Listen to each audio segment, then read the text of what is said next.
इस कार्यक्रम के प्रायोजक है राजेश मसाले।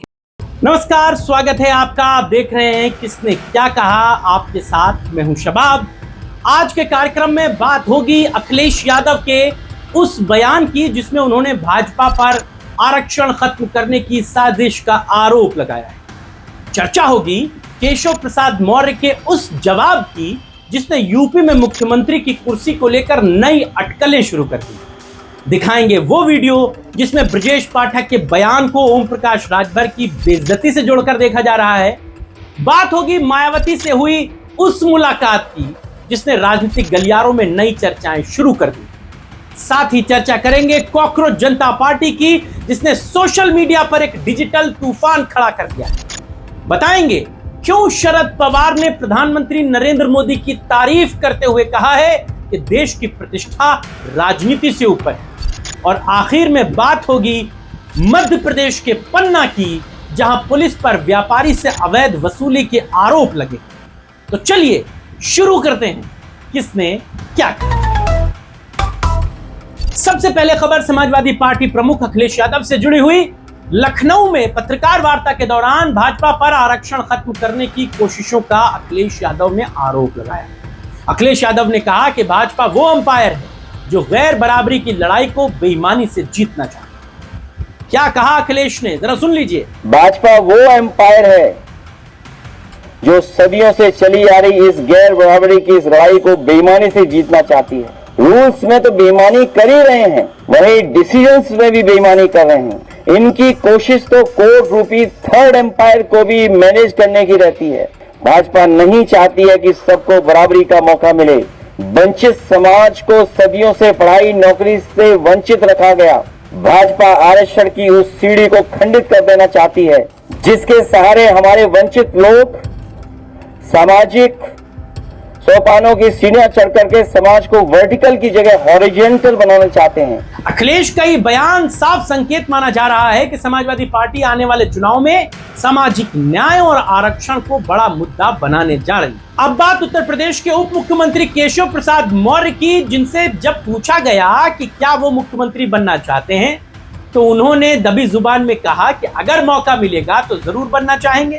फिर क्या था, यूपी की राजनीति में नई चर्चाएं शुरू हो गई। क्या कहा केशव प्रसाद मौर्य ने, जरा नजर डाल लीजिए। पार्टी आपको ये चुनने का मौका दे कि आप अगले चुनाव के बाद अपनी पोजीशन चुने तो आप क्या चुनेंगे? नहीं भाई, भारतीय जनता पार्टी कार्यकर्ता व्यक्ति नहीं चुनता है हमारे यहाँ, पार्टी ही तय करती है। अगर आपको पार्टी मौका दे? नहीं, ऐसा मौका पार्टी देती ही नहीं है, तो ऐसे काल्पनिक सवाल का जवाब कोई कैसे दे सकता? जब पार्टी और विधायक दल चाहता तब देख सकते हैं।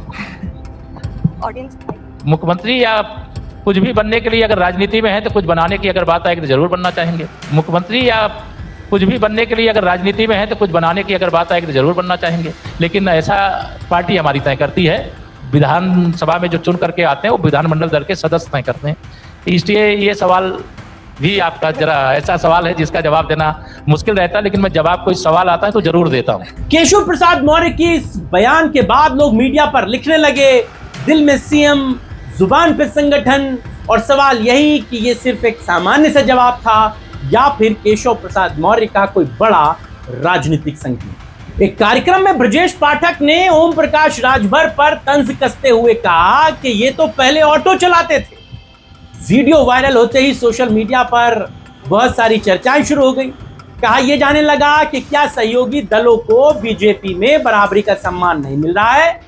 क्या ओम प्रकाश राजभर इस तरह बेइज्जत होकर बीजेपी में पड़े रहेंगे?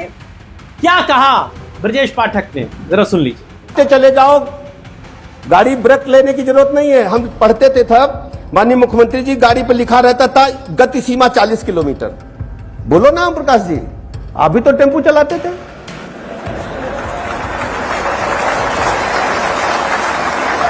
आप सबको पता है कि नहीं पता है? ओम प्रकाश जी पहले ऑटो चलाते थे। पूछिए, ये लोकतंत्र है।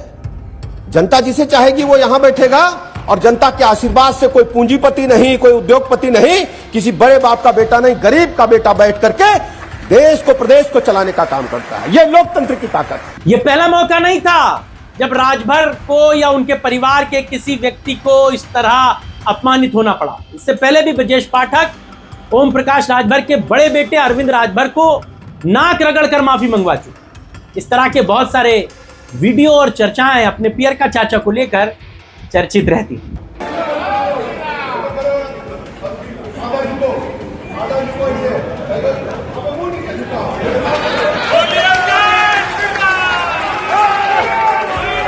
अगली खबर बहन जी से जुड़ी हुई। मायावती से मिलने गए राजेंद्र पाल गौतम और तनुज पुनिया की मायावती से मुलाकात तो नहीं हो पाई, लेकिन उनके मुलाकात करने जाने की चर्चाएं बड़ी तेज हो गई।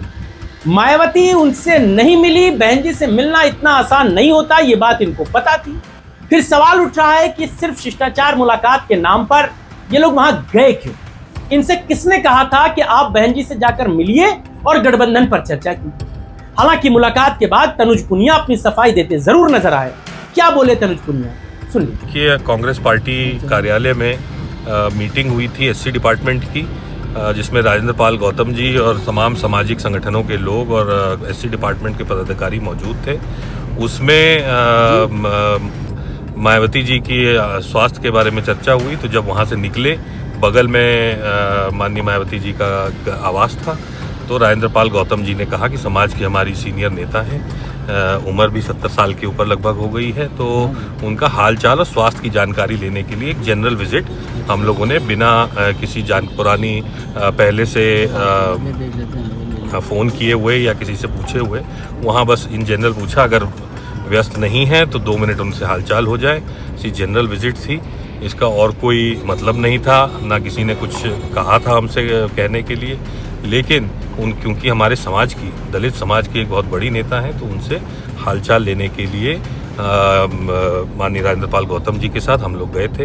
वो व्यस्त थी, हमें समय नहीं मिला, तो हम लोग लौट आए थे। तनुज पुनिया भले अपनी सफाई में तमाम बातें कह रहे हों, लेकिन सवाल पूछा जा रहा है कि जब राहुल गांधी इसी समय रायबरेली में मौजूद थे, तो आप उनसे क्यों मिलने गए? मायावती को गठबंधन पे भी अगर बात करनी होगी तो वो या तो राहुल गांधी से करेंगी या प्रियंका गांधी से करेंगी, गौतम साहब और पुनिया से तो नहीं करेंगी। इनको भी इस बात का एहसास होना चाहिए। एहसास करा दिया है कॉकरोच जनता पार्टी ने देश भर के नेताओं। कॉकरोच जनता पार्टी नाम का व्यंग्यात्मक सोशल मीडिया पेज इतनी तेजी से वायरल हो रहा है, युवाओं ने बेरोजगारी, पेपर लीक और सिस्टम पर नाराजगी को लेकर के मीम्स के जरिए जिस तरह अपनी आवाज उठाई है, उससे अब ये बात दिख रही है कि ये पेज इंस्टाग्राम पर बीजेपी को भी टक्कर देता हुआ आगे निकल गया। बीजेपी के इंस्टाग्राम पर 8 मिलियन के आसपास फॉलोअर हैं, तो कॉकरोच जनता पार्टी 9 मिलियन से ज्यादा पहुंच गई। हालांकि कॉकरोच जनता पार्टी के संस्थापक अभिजीत इस मामले पर क्या कहते हैं, जरा सुन लीजिए। अभी आप सुबह उठते ही देख रहे होंगे कि हमारे फॉलोअर्स अब बीजेपी से भी ज्यादा हो चुके हैं। बीजेपी को इतने 8 मिलियन फॉलोअर्स लगाने में बनाने में 4 साल 14 ईयर्स लग गए थे। इन्होंने ना जाने कितने करोड़ों रुपए फूके हैं इसमें। तो अब हमारा नेक्स्ट टारगेट है कि कुछ भी करके हमें बीजेपी के फॉलोअर्स कम करने हैं, क्योंकि ये वो लोग हैं जिन्होंने तुमसे तुम्हारा फ्यूचर छीन लिया है, तुमसे तुम्हारी जॉब्स छीन लिए। आज इनके कारण तुम्हारी लाइफ खराब है। तो जितने भी लोग हैं, जितने भी लोग इस मूवमेंट में शामिल हुए हैं, उन सभी का काम है कि अभी के अभी बीजेपी को अनफॉलो करो। उन्हें बता दो कि अगर वो तुम्हारे लिए जॉब्स प्रोवाइड नहीं कर सकते, अगर वो नीट पेपर लीक पर उनके एजुकेशन मिनिस्टर को रिजाइन नहीं करवा सकते, और अगर वो सीबीएसई के स्टूडेंट से रीचेकिंग की फीस भी बच्चों से ही ले जिसकी गलती सीबीएसई की थी, तो उसके लिए अब उन्हें भुगतना पड़ेगा। तो जितने भी कॉकरोचेस अभी इस लाइव को देख रहे हैं, वो तुरंत बीजेपी के अकाउंट पर जाकर उन्हें अनफॉलो कर दीजिए। यहाँ पर कोई लिख रहा है कि ब्लॉक भी कर दूं क्या? बिल्कुल ब्लॉक भी कर दो। इन्होंने राजनीति को इतना खराब कर दिया। They have ruined the politics of India and most importantly they have ruined your life, they have ruined your future. सुन लिया आपने। सबसे बड़ा संदेश यही है कि नई पीढ़ी अब भाषणों से नहीं बल्कि व्यंग और इंटरनेट की भाषा से जवाब दे रहे। प्रधानमंत्री नरेंद्र मोदी की तारीफ कभी मुलायम सिंह करते हैं तो अब शरद पवार कर रहे हैं। एनसीपी प्रमुख शरद पवार ने कहा है कि राजनीतिक मतभेद अपनी जगह है, लेकिन देश की प्रतिष्ठा सबसे ऊपर है। उन्होंने प्रधानमंत्री नरेंद्र मोदी की विदेशों में भारत की छवि मजबूत करने को लेकर सराहना की। पवार ने कहा है कि राष्ट्रीय सम्मान पर कोई राजनीतिक विवाद नहीं होना चाहिए। अब अगली खबर मध्य प्रदेश के पन्ना से, जहां पर पुलिस कर्मियों पर व्यापारी से 95,000 रुपए की अवैध वसूली के आरोप लगे। एसपी निवेदिता नायडू ने जांच के बाद थाना प्रभारी समेत 3 पुलिसकर्मियों को इस मामले में निलंबित कर दिया। आरोप यह है कि व्यापारी को एनडीपीएस एक्ट में फंसाने की धमकी देकर पैसे वसूले गए। एसपी ने कहा कि विभाग में भ्रष्टाचार बर्दाश्त नहीं किया जाएगा और ऐसे लोगों पर सख्त एक्शन लिया जाएगा। लेकिन एक जगह तो पुलिस पकड़ ली गई, लेकिन ऐसे कितने मामले चर्चाओं में रहते हैं जहां पुलिस पर इस तरीके के आरोप लगते हैं। तो आज किसने क्या कहा में बस इतना ही।